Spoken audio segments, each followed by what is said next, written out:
جب ایک پارٹی کے امیدواروں نے ووٹ دے کر یہ ثابت کر دیا کہ وہ اکثریت میں ہیں اور وہ ایک خاص بندے کو اپنا نیا وزیر اعظم دیکھنا چاہتے ہیں، تو اب اس بات کی کیا گنجائش ہے کہ الیکشن کمیشن ریزلٹس کو ڈیلے کرے اور ان پارٹیوں کے ساتھ دوبارہ کلوز ٹرمز میں ریلیشن شپس بنائے جن کے ذریعے وہ پہلے بھی بہت سا پیسہ بنا چکا ہے۔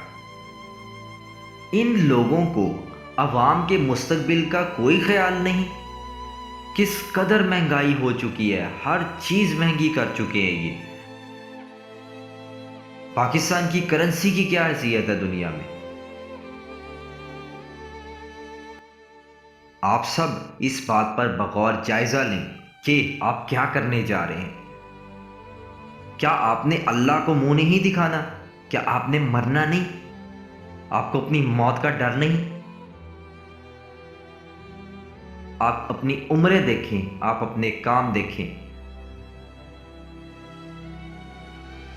جتنی آپ کی اللہ نے عمر باقی رکھی ہے، میرا خیال ہے جتنا پیسہ آپ لوٹ کے اکٹھا کر چکے ہیں وہ باقی عمر گزارنے کے لیے، عیش و عشرت سے گزارنے کے لیے بہت زیادہ ہے، پھر بھی لالچ ہے۔